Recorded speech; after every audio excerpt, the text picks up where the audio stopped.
Basket കേക്കിന്റെ recipe ആയിട്ടാണ് വന്നിരിക്കുന്നത് കേട്ടോ. അപ്പൊ ഇന്നത്തെ നമ്മുടെ കേക്കിന് നല്ല ഹൈറ്റ് വരുന്നുണ്ട്. അപ്പോൾ നല്ല ഹൈറ്റ് ഉള്ള ഈ ഒരു കേക്കാണ് ഡിസൈൻ ചെയ്യുമ്പോൾ നല്ല ഭംഗി ഉണ്ടാവുക. അപ്പൊ അതുകൊണ്ട് തന്നെ ഇന്ന് നമ്മൾ തയ്യാറാക്കി എടുക്കുന്ന വാനില സ്പോഞ്ച് കേക്ക് 1.5 കിലോ ആണ് കേട്ടോ. അപ്പൊ ഞാനത് ബേക്ക് ചെയ്തേക്കുന്നത് 1 kg 8 ഇഞ്ചിന്റെ കേക്ക് ടിന്നിൽ ബേക്ക് ചെയ്തു. അത് കഴിഞ്ഞിട്ട് പിന്നെ 1/2 kg ബാറ്റർ എടുത്തിട്ട് അതും 8 ഇഞ്ചിന്റെ കേക്ക് ടിന്നിലാണ് ബേക്ക് ചെയ്തെടുത്തത്.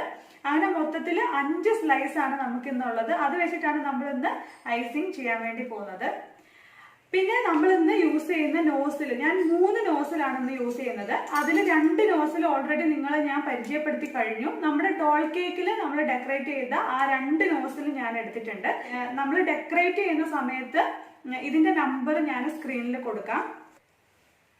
പിന്നെ ഞാൻ യൂസ് ചെയ്തേക്കുന്ന കളറ് ഷെഫ് മാസ്റ്ററിന്റെ കളറാണ് കേട്ടോ. അപ്പൊ നല്ലൊരു ഗ്ലേസിംഗ് ഒക്കെ ഉള്ള നല്ല കളറാണ്. കുറച്ച് റേറ്റ് കൂടുതലാണ്. അപ്പൊ ഇത് ഒരു 2-3 തുള്ളി ഒഴിച്ചിട്ടുണ്ടെങ്കിൽ നല്ല ഭംഗിയായിരിക്കും കേക്കിന്. അപ്പോൾ നമ്മുടെ കയ്യിൽ കളറായിട്ടുണ്ടെങ്കിലും ഒന്ന് കഴുകിയിട്ടുണ്ടെങ്കിൽ നന്നായിട്ട് പോകാൻ വേണ്ടി ജെൽ കളറാണ് നമ്മൾ യൂസ് ചെയ്യുന്നത് നല്ലത്. ഒരുപാട് പേര് എൻ്റെ അടുത്ത് ചോദിച്ചാണ് കയ്യിൽ കളറായിട്ടുണ്ടെങ്കിൽ അത് പോകുന്നില്ല എന്നൊക്കെ. അപ്പൊ അതിന്റെ മെയിൻ കാരണം നമ്മൾ നല്ല ബ്രാൻഡ് സാധനം യൂസ് ചെയ്യാത്തതുകൊണ്ടാണ്. അപ്പൊ ലിക്വിഡ് കളർ നമ്മൾ യൂസ് ചെയ്തിട്ടുണ്ടെങ്കിൽ കയ്യിലെ കളർ പോകാൻ വേണ്ടിയിട്ട് നല്ല ബുദ്ധിമുട്ടായിരിക്കും. അപ്പൊ നമുക്ക് നമ്മുടെ വീഡിയോയിലേക്ക് പോകാം. അതിനു മുമ്പായിട്ട് കേരള കിച്ചൺ എന്ന് പറഞ്ഞ യൂട്യൂബ് ചാനൽ നിങ്ങൾ ആദ്യമായിട്ടാണ് കാണുന്നതെങ്കിൽ പ്ലീസ് ഒന്ന് സബ്സ്ക്രൈബ് ചെയ്യണേ. സബ്സ്ക്രൈബ് ചെയ്ത് റൈറ്റ് സൈഡിലുള്ള ബെല്ലൈക്കൺ ക്ലിക്ക് ചെയ്യാനും അതിൽ ഓൾ എന്നുള്ള ഓപ്ഷൻ പ്രസ് ചെയ്യാനും മറന്നു പോകരുത്. എങ്കിൽ മാത്രമേ ഞാൻ പുതിയ വീഡിയോസ് ഒക്കെ അപ്ലോഡ് ചെയ്യുമ്പോൾ അതിന്റെ നോട്ടിഫിക്കേഷൻ ഉടൻ തന്നെ നിങ്ങൾക്ക് ലഭിക്കത്തുള്ളൂ.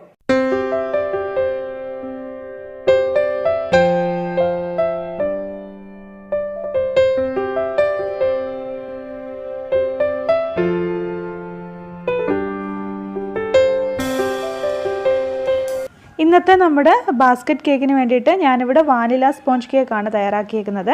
അത് 5 സ്ലൈസായിട്ട് കട്ട് ചെയ്ത് വെച്ചേക്കുകയാണ്. അപ്പോൾ കേക്ക് നല്ല സിമ്പിളായിട്ട് കട്ട് ചെയ്യുന്ന വീഡിയോ ഓൾറെഡി നമ്മൾ അപ്ലോഡ് ചെയ്തിട്ടുണ്ട്. അപ്പോൾ ആദ്യം തന്നെ കുറച്ച് വലുപ്പമുള്ളൊരു ബേസ് എടുത്തു. അതിലേക്ക് കുറച്ച് വിപ്പിംഗ് ക്രീം ഒന്ന് അപ്ലൈ ചെയ്ത് കൊടുത്തു. അതിൻ്റെ മുകളിലേക്ക് നമ്മൾ ആദ്യത്തെ സ്ലൈസ് കേക്ക് വെച്ച് കൊടുത്തിട്ടുണ്ട്. ഇനി നമുക്ക് ഷുഗർ സിറപ്പ് ഇതിൻ്റെ മുകളിൽ ഒന്ന് അപ്ലൈ ചെയ്ത് കൊടുക്കണം. അപ്പോൾ ഷുഗർ സിറപ്പ് അപ്ലൈ ചെയ്യുന്ന സമയത്ത് പ്രത്യേകം ശ്രദ്ധിക്കേണ്ട ഒരു കാര്യം, ഒരുപാട് ഷുഗർ സിറപ്പ് ചേർത്തിട്ട് നന്നായിട്ട് കുതിർത്തെടുക്കരുത്. ഓൾറെഡി നമ്മുടെ കേക്ക് നല്ല സോഫ്റ്റാണ്. ഇതുപോലത്തെ നല്ല സോഫ്റ്റ് കേക്കിലേക്ക് ഒരുപാട് ഷുഗർ സിറപ്പും കൂടെ അപ്ലൈ ചെയ്യുന്ന സമയത്ത് ഒരുപാട് കുതിർന്നിരിക്കും. അപ്പോൾ ഒരു പുഡിംഗ് ഒക്കെ കഴിക്കുന്ന ആ ഒരു ഫീലായിരിക്കും കേട്ടോ. കേക്ക് ശരിക്കും നല്ല അതിൻ്റെ ആ കറക്റ്റ് ടേസ്റ്റ് നമുക്ക് ഫീൽ ചെയ്യണമെങ്കിൽ ആവശ്യത്തിന് മാത്രം ഷുഗർ സിറപ്പ് അപ്ലൈ ചെയ്താൽ മതി. ഇനി അതിൻ്റെ മുകളിലേക്ക് നമ്മുടെ വിപ്പിംഗ് ക്രീം വെച്ച് കൊടുത്തിട്ടുണ്ട്. അപ്പോൾ നമ്മൾ ഒരു കാരണവശാലും കേക്കിൽ ടച്ച് ചെയ്യാതെ വേണം നൈഫ് വെച്ചിട്ട് നന്നായിട്ടൊന്ന് ലെവൽ ചെയ്തെടുക്കാൻ വേണ്ടിയിട്ട്. നമ്മുടെ വിപ്പിംഗ് ക്രീം ഇവിടെ നല്ല സ്റ്റിഫായിട്ടാണ് നമ്മൾ വിപ്പ് ചെയ്തെടുത്തേക്കുന്നത്. അപ്പോൾ വിപ്പിംഗ് ക്രീം എങ്ങനെയാണ് സ്റ്റിഫായിട്ട് വിപ്പ് ചെയ്യുന്നതെന്നുള്ളൊരു വീഡിയോയും നമ്മൾ ഓൾറെഡി ചെയ്തിട്ടുണ്ട്. വിപ്പിംഗ് ക്രീം ഒന്ന് ലെവലാക്കി കൊടുത്തതിന് ശേഷം സൈഡൊക്കെ ഒന്ന് ക്ലീൻ ചെയ്ത് വീണ്ടും ഒന്നും കൂടെ ഒന്ന് ടോപ്പ് ഭാഗം ലെവൽ ചെയ്തെടുക്കുകയാണ്. അപ്പോൾ ഞാനൊരു കാർഡ് വെച്ചിട്ടാണ് ലെവൽ ചെയ്യുന്നത്. ഇതിന് പകരം നിങ്ങൾക്ക് സ്ക്രാപ്പർ ആണെങ്കിലും യൂസ് ചെയ്തിട്ട് ലെവൽ ചെയ്തെടുക്കാം. ഇനി ഇതിൻ്റെ മുകളിലേക്ക് ഞാനിപ്പോൾ ക്രഷാണ് ആഡ് ചെയ്ത് കൊടുക്കുന്നത് കേട്ടോ. അപ്പോൾ മലാസിൻ്റെ ക്രഷാണ് ഞാൻ യൂസ് ചെയ്യുന്നത്. അത് സ്ട്രോബെറി ആണെങ്കിലും ബ്ലൂബെറി ആണെങ്കിലും. അപ്പോൾ ആ ഒരു ക്രഷിന് കുറച്ചും കൂടെ നല്ല കട്ടിയുണ്ട്. അത് കുറച്ച് അധികം ടേസ്റ്റും എനിക്ക് തോന്നുന്നത് മലാസിൻ്റെയാണ്. അപ്പോൾ അതാണ് ഞാൻ യൂസ് ചെയ്യുന്നത്. ഇന്ന് നമ്മൾ എടുത്തേക്കുന്നത് ബ്ലൂബെറി ക്രഷാട്ടോ. അപ്പോൾ ഈ ഒരു ക്രഷ് ചേർത്ത് കൊടുക്കുന്നതുകൊണ്ട് തന്നെ നമ്മുടെ കേക്കിനൊരു വെറൈറ്റി ടേസ്റ്റ് ആയിരിക്കും. നല്ല അടിപൊളി ടേസ്റ്റ് ആയിരിക്കും കേട്ടോ. അപ്പം നമുക്ക് ഇതുപോലത്തെ കേക്കിൻ്റെ ഓർഡർ വരുന്ന സമയത്ത് നമുക്ക് ഇഷ്ടമുള്ളതുപോലെ നമുക്ക് ലെയറുകളൊക്കെ ചെയ്യാം. വേണമെങ്കിൽ ഗണാഷ് ആണെങ്കിലും നമുക്ക് യൂസ് ചെയ്യാം കേട്ടോ. അതൊക്കെ നമ്മുടെ ടേസ്റ്റിനനുസരിച്ച് നമുക്ക് ഇഷ്ടത്തിന് എന്താണെന്ന് വെച്ചാൽ ചേർത്ത് കൊടുക്കാം. അങ്ങനെ നമ്മൾ വീണ്ടും സെക്കൻഡ് ലെയർ കേക്ക് വെച്ച് കൊടുത്തിട്ടുണ്ട്. അതിലേക്ക് നമ്മൾ ഷുഗർ സിറപ്പ് അപ്ലൈ ചെയ്ത് കൊടുക്കാൻ വേണ്ടി പോവാണ്. അങ്ങനെ നമ്മൾ വീണ്ടും ഷുഗർ സിറപ്പ് അപ്ലൈ ചെയ്തു. ഇനി ഇതിൻ്റെ മുകളിലേക്ക് നമുക്ക് ആവശ്യത്തിനുള്ള വിപ്പിംഗ് ക്രീം വെച്ച് കൊടുക്കാം. കേക്കിൽ ടച്ച് ചെയ്യാതെ നമുക്ക് നന്നായിട്ട് ഈ ഒരു വിപ്പിംഗ് ക്രീം ലെവൽ ചെയ്തെടുക്കാം. പ്രത്യേകം ശ്രദ്ധിക്കേണ്ട ഒരു കാര്യം, നമ്മുടെ വിപ്പിംഗ് ക്രീം പെർഫെക്റ്റ് ആയിട്ട് നമുക്ക് വിപ്പ് ചെയ്ത് കിട്ടിയെങ്കിൽ മാത്രമേ നല്ല രീതിയിൽ നമുക്ക് ഐസിങ് ചെയ്തെടുക്കാൻ വേണ്ടി പറ്റുള്ളൂ. വീഡിയോയിലേക്ക് ശ്രദ്ധിച്ച് നോക്കുകയാണെങ്കിൽ അറിയാം, നമ്മൾ വിപ്പിംഗ് ക്രീമിൽ ടച്ച് ചെയ്യുന്ന സമയത്ത് തന്നെ നമ്മുടെ ആ കത്തി അങ്ങോട്ട്, ആ നൈഫ് അങ്ങോട്ട് തെന്നി മാറുന്ന പോലെ അത്രയ്ക്ക് സ്മൂത്തായിട്ടാണ് നമ്മൾ വിപ്പിംഗ് ക്രീം വിപ്പ് ചെയ്തെടുത്തത്. അപ്പോൾ ഇതുപോലെ ചെയ്തെങ്കിൽ മാത്രമേ നല്ല പെർഫെക്റ്റ് ആയിട്ട് നമുക്ക് ഐസിങ് ചെയ്യാൻ വേണ്ടി പറ്റുള്ളൂ കേട്ടോ. അപ്പോൾ ഏറ്റവും ഇമ്പോർട്ടൻ്റ് ആയിട്ടുള്ള കാര്യം, ആദ്യം തന്നെ നമ്മൾ വിപ്പിംഗ് ക്രീം നന്നായിട്ട് വിപ്പ് ചെയ്തെടുക്കാൻ വേണ്ടിയിട്ട് ശ്രമിക്കുക.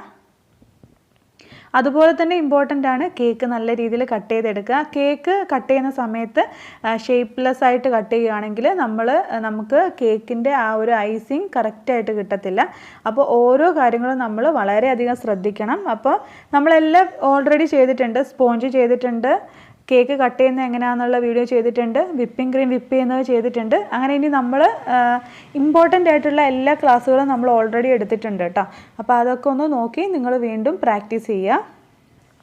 വീണ്ടും ക്രഷ് ഒഴിച്ചു കൊടുത്തിട്ടുണ്ട്. ഒന്നും കൂടെ ഒന്ന് ലെവൽ ചെയ്തെടുക്കാം. അപ്പോൾ നമ്മളിപ്പോൾ 2 ലെയർ കേക്കാണ് വെച്ച് കൊടുത്തേക്കുന്നത്. ഇനി നമുക്ക് 3 ലെയറും കൂടി വെച്ച് കൊടുക്കാനുണ്ട്. അപ്പോൾ നമ്മളിപ്പോൾ ചെയ്ത സെയിം ആ ഒരു മെത്തേഡ് തന്നെ മുകളിലേക്ക് നമുക്ക് ബാക്കിയുള്ള കേക്കും കൂടെ ഇതുപോലെ വെച്ച് കൊടുക്കാം.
അങ്ങനെ നമ്മുടെ ഐസിങ് ഏറെക്കുറെ കഴിയാറായിട്ടുണ്ട്. ഇനി കുറച്ച് ടോപ്പ് ഭാഗത്തുള്ള ഒരു ഫിനിഷിങ്ങും കാര്യങ്ങളും മാത്രമേ ഉള്ളൂ കേട്ടോ. അപ്പോൾ ബിഗിനേഴ്സിന് ഏറ്റവും സിമ്പിളായിട്ട് ചെയ്യേണ്ട ഐസിങ് മെത്തേഡൊക്കെ നമ്മൾ ഓൾറെഡി വീഡിയോ ചെയ്തിട്ടുണ്ട്. അപ്പോൾ അതൊക്കെ കാണാത്തവർക്ക് വേണ്ടിയിട്ട് അതിൻ്റെ എല്ലാ ലിങ്ക് ഞാൻ ഡിസ്ക്രിപ്ഷനിൽ ഇട്ടേക്കാം കേട്ടോ. ഇനി നമ്മൾ ഐസിങ് കഴിഞ്ഞതിന് ശേഷം ഈ ഒരു കേക്കിനെ ഫ്രീസറിൽ ഒരു അരമണിക്കൂർ വെക്കുകയാണ് കേട്ടോ. ഫ്രിഡ്ജിലല്ല, എനിക്ക് പെട്ടെന്ന് എടുക്കേണ്ടതുകൊണ്ടാണ് ഞാൻ ഫ്രീസറിൽ വെക്കുന്നത്. നിങ്ങൾക്ക് വേണമെങ്കിൽ ഇത് ഫ്രിഡ്ജിൽ വെച്ചാലും കുഴപ്പമില്ല. ഫ്രീസറിൽ വെച്ച് അരമണിക്കൂർ കഴിഞ്ഞിട്ടാണ് ഇത് തിരിച്ചെടുക്കുന്നത്. അപ്പോൾ ഇനി നമുക്ക് ഇതിൻ്റെ ബാക്കി ഡിസൈനൊക്കെ ചെയ്യാൻ വേണ്ടിയിട്ട് കുറച്ച് കളർ ആഡ് ചെയ്ത വിപ്പിംഗ് ക്രീം എടുക്കാം കേട്ടോ. കുറച്ച് വിപ്പിംഗ് ക്രീം എടുത്ത് അതിലേക്ക് കളർ ആഡ് ചെയ്ത് കൊടുത്തതാണ്. സ്റ്റിഫ് ആവാത്ത വിപ്പിംഗ് ക്രീമിലാണ് കേട്ടോ കളർ ആഡ് ചെയ്യുന്നത്. സ്റ്റിഫായി കഴിഞ്ഞ് അതിൻ്റെ അകത്ത് വീണ്ടും നമ്മൾ കളർ ആഡ് ചെയ്തതിന് ശേഷം അടിച്ചിട്ടുണ്ടെങ്കിൽ അത് ഒരുപാട് അങ്ങ് ഭയങ്കര ടൈറ്റായി പോകും. അപ്പോൾ നമുക്ക് നല്ല രീതിയിൽ ഐസിങ് ചെയ്തെടുക്കാൻ വേണ്ടി പറ്റില്ല കേട്ടോ. അപ്പോൾ നമ്മുടെ ആ ഒരു കേക്ക് അരമണിക്കൂർ ഫ്രീസറിൽ വെച്ചിട്ട് തിരിച്ചെടുത്തിട്ടുണ്ട്. അതിനുശേഷം നമുക്ക് വീഡിയോയിൽ കാണുന്നത് പോലെ മുകൾ ഭാഗത്തേക്ക് നമുക്ക് നമ്മുടെ ആ ഒരു വിപ്പിംഗ് ക്രീം കുറച്ചൊന്ന് അപ്ലൈ ചെയ്ത് കൊടുക്കാം. അപ്പോൾ അത് വെക്കുന്ന സമയത്ത് മസ്റ്റാണ് നമ്മൾ പൈപ്പിംഗ് ബാഗിൽ തന്നെ വെക്കണം കേട്ടോ, എങ്കിലേ അത് കറക്റ്റായിട്ട് കിട്ടത്തുള്ളൂ. ഇനി നമുക്ക് ടോപ്പ് ഭാഗം ആദ്യം തന്നെ ഒന്ന് നന്നായിട്ട് ലെവൽ ചെയ്തെടുക്കാം. ടോപ്പ് നന്നായിട്ട് ലെവൽ ചെയ്തതിന് ശേഷം സൈഡ് ഭാഗം നമുക്ക് നൈഫ് വെച്ചിട്ടോ സ്ക്രാപ്പർ വെച്ചിട്ടോ, അത് നിങ്ങൾക്ക് കൈക്ക് ഏതാണോ വഴക്കം അത് വെച്ചിട്ട് നമുക്ക് ചെയ്യാം കേട്ടോ. പിന്നെ എവിടെയെങ്കിലുമൊക്കെ ചെറിയ ചെറിയ ഗ്യാപ്പ് ഉണ്ടെങ്കിൽ അവിടെ വിപ്പിംഗ് ക്രീം വെച്ച് ഒന്നും കൂടെ ഒന്ന് ലെവൽ ചെയ്തതിന് ശേഷം വീണ്ടും ഒന്നും കൂടെ ഒന്ന് ഷേപ്പ് ചെയ്തെടുത്താൽ മതി.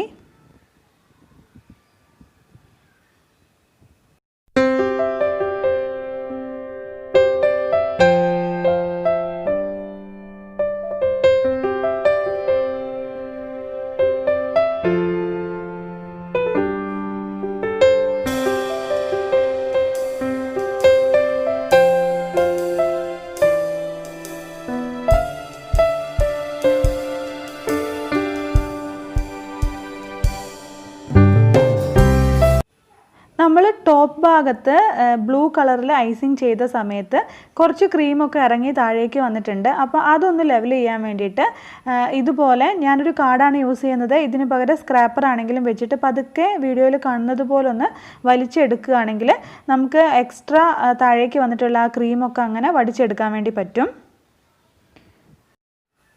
ഇനി നമുക്ക് ബാസ്ക്കറ്റ് ചെയ്യണം. ബാസ്ക്കറ്റ് ചെയ്യാൻ വേണ്ടിയിട്ട് ബ്രൗൺ കളറാണ് വേണ്ടത്. അപ്പോൾ ബ്രൗൺ കളറ് ജെൽ കളറാണ്. അത് കുറച്ച് വിപ്പിംഗ് ക്രീമിൽ ആഡ് ചെയ്തതിന് ശേഷം നന്നായിട്ട് സ്പാച്ചുല വെച്ച് ഒന്ന് സ്മൂത്ത് ചെയ്തെടുക്കാം. ഇപ്പോൾ സ്റ്റിഫായ ക്രീമിലേക്കാണ് കേട്ടോ ഞാൻ അധികവും ഇതുപോലെ കളർ ചേർക്കുന്നത്. ലൂസാവുന്ന പ്രശ്നങ്ങളൊന്നും എനിക്ക് വരാറില്ല. നന്നായിട്ട് മിക്സ് ചെയ്തെടുക്കാം. ആദ്യം തന്നെ ഈ ഒരു ബാസ്ക്കറ്റ് ഡിസൈൻ എങ്ങനെയാണ് ചെയ്യുന്നത് നമുക്ക് നോക്കാം. ഞാനൊരു പ്ലേറ്റ് എടുത്ത് അതിലേക്ക് സ്ട്രെയിറ്റ് ആയിട്ടുള്ള ഒരു ലൈൻ വരച്ചു കൊടുത്തിട്ടുണ്ട്. ഇനി അതിനെ ക്രോസ് ചെയ്യാൻ വേണ്ടിയിട്ട് 3 ലൈൻ വരച്ചു കൊടുക്കുന്നുണ്ട്. 3 ലൈൻ വരയ്ക്കുന്ന സമയത്ത് ശ്രദ്ധിക്കേണ്ട ഒരു കാര്യം, നല്ല ഗ്യാപ്പ് ഇട്ടിട്ട്, ഒരേ ലെവലിലുള്ള ഗ്യാപ്പ് ഇട്ടിട്ട് വേണം 3 ലൈൻ വരച്ചു കൊടുക്കാൻ വേണ്ടിയിട്ട്.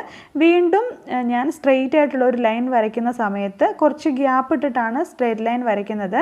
നമ്മൾ ഗ്യാപ്പ് ഇടുന്ന സമയത്ത് ചെറിയൊരു സ്പേസ് നിങ്ങൾക്ക് കാണാൻ പറ്റില്ലേ, ആ സ്പേസിൻ്റെ അകത്ത് നമ്മൾ നോസിൽ വെച്ച് ടച്ച് ചെയ്തിട്ട് വേണം നമ്മൾ നെക്സ്റ്റ് ലൈൻ വരയ്ക്കാൻ വേണ്ടിയിട്ട്. കണ്ടില്ലേ? വീണ്ടും നമുക്ക് സ്ട്രെയിറ്റ് ആയിട്ട് ഒരു ലൈൻ വരയ്ക്കാം. ഗ്യാപ്പ് ഇട്ടിട്ട് വേണം സ്ട്രെയിറ്റ് ലൈൻ വരയ്ക്കാൻ വേണ്ടിയിട്ട്.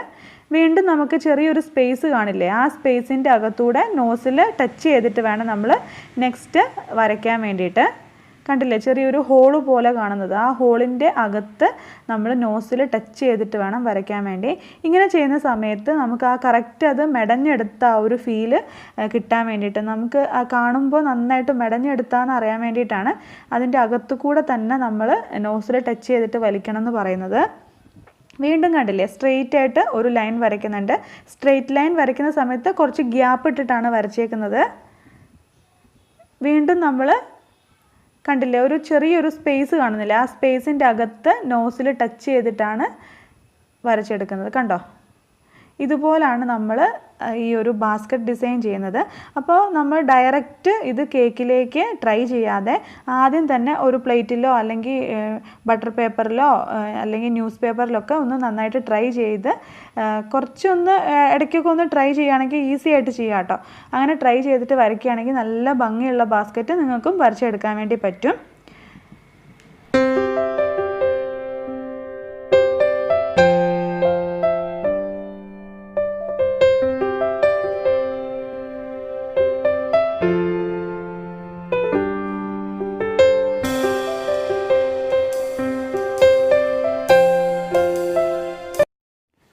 അങ്ങനെ നമ്മുടെ ബാസ്ക്കറ്റ് ഇവിടെ റെഡി ആയിട്ടുണ്ട്. ഇനി നമുക്ക് ഫ്ലവറാണ് വരയ്ക്കേണ്ടത്. അപ്പോൾ ഫ്ലവർ വരയ്ക്കാൻ വേണ്ടിയിട്ട് നമ്മളിന്ന് സ്റ്റാർ നോസിലാണ് കേട്ടോ യൂസ് ചെയ്യുന്നത്. അപ്പോൾ ഞാൻ ഐസിങ് ചെയ്ത സമയത്ത് ഒരു ഭാഗത്ത് ചെറിയൊരു കുഴി ഉണ്ടായിരുന്നു, അവിടെയാണ് ആദ്യം തന്നെ നമ്മളൊരു ഫ്ലവർ വരയ്ക്കുന്നത്. അപ്പോൾ നിങ്ങൾ ചെയ്യുന്ന സമയത്തും ആ ഒരു കാര്യം ശ്രദ്ധിക്കുക. എവിടെയെങ്കിലും ചെറിയ അപാകതയൊക്കെ ഉണ്ടെങ്കിൽ അവിടെ തന്നെ ഫ്ലവർ വരച്ചു കൊടുക്കുകയാണെങ്കിൽ അതാണ് കൂടുതൽ നല്ലത്. അപ്പോൾ ഇന്നത്തെ നമ്മുടെ ആദ്യത്തെ ഫ്ലവർ സ്റ്റാർ നോസിൽ വെച്ചിട്ടാണ്. അപ്പോൾ കുറച്ച് വൈഡായിട്ട് വലിയ ഫ്ലവറാണ് വരച്ചെടുക്കുന്നത്. സ്റ്റാർ നോസിൽ വെച്ചിട്ട് തന്നെ വീണ്ടും നമുക്ക് ചെറിയൊരു ഫ്ലവറും കൂടി വരച്ചു കൊടുക്കാം. അപ്പോൾ ഈ 2 ഫ്ലവറും നിങ്ങൾക്ക് ഓൾറെഡി അറിയാം, ഡീറ്റെയിൽ ആയിട്ട് നമ്മൾ നമ്മുടെ ഡോൾ കേക്കിൽ ഇത് ചെയ്തതാണ്. അപ്പോൾ അതുകൊണ്ട് തന്നെ ഈ ഒരു ബാസ്ക്കറ്റ് കേക്ക് കാണുന്നവർക്കും ഈ ഒരു വീഡിയോ കാണുന്നവർക്ക് കുറച്ചും കൂടി സിമ്പിളായിരിക്കും ഡിസൈൻ ചെയ്യാൻ വേണ്ടിയിട്ട്. വീണ്ടും നമ്മുടെ അടുത്ത ഫ്ലവർ സെയിം നോസിൽ വെച്ചിട്ട് തന്നെയാണ് കേട്ടോ ചെയ്യുന്നത്. ഓറഞ്ച് കളറാണ് എടുത്തേക്കുന്നത്. അപ്പോൾ നമ്മൾ നേരത്തെ കുറച്ച് വൈഡായിട്ട് വരച്ചു, ഇപ്പോൾ അത്രയും വൈഡ് ആവാതെ വരയ്ക്കുന്നു, അത്രയും മാത്രമേ ഉള്ളൂ. ഇതും നല്ല ഭംഗിയുള്ളൊരു ഫ്ലവറാണ് കേട്ടോ. പിന്നെ ഞാൻ എടുക്കുന്നത് നൂറിൻ്റെ വേറൊരു നോസിലാണ്. അപ്പോൾ ഈ ഒരു നോസിലും നമ്മുടെ ഡോൾ കേക്ക് ചെയ്യാൻ നേരത്ത് യൂസ് ചെയ്തതാണ്. പക്ഷേ ഈ ഫ്ലവർ അല്ല, വേറൊരു ഫ്ലവറാണ് വരച്ചത്. ഇത് ജസ്റ്റ് സിമ്പിളായിട്ടുള്ളൊരു ഇതാണ്. നമ്മൾ ആ ഒരു സ്റ്റാർ നോസിൽ എങ്ങനെയാണോ വെച്ചിട്ട് ഫ്ലവർ വരയ്ക്കുന്നത് അതുപോലെ തന്നെ ഒന്ന് ചുറ്റിച്ചു കൊടുക്കുന്നു എന്ന് മാത്രമേ ഉള്ളൂ. പിന്നെ ഈ സെയിം ഫ്ലവർ വെച്ചിട്ട് തന്നെ ആ നോസിൽ വെച്ചിട്ട് തന്നെ നമ്മൾ ചെറിയൊരു മുട്ട് ഇതിൻ്റെ അകത്ത് ചെയ്യുന്നുണ്ട്. അപ്പോൾ അത് നമ്മൾ ഓൾറെഡി നമ്മുടെ ഡോൾ കേക്കിൽ ചെയ്തേക്കുന്നതാണ് കേട്ടോ.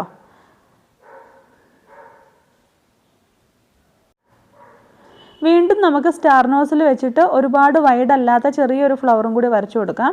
ഇത് ഞാനിപ്പോൾ ഇവിടെ സൂപ്പർ റെഡ് ആണ് എടുത്തേക്കുന്നത്.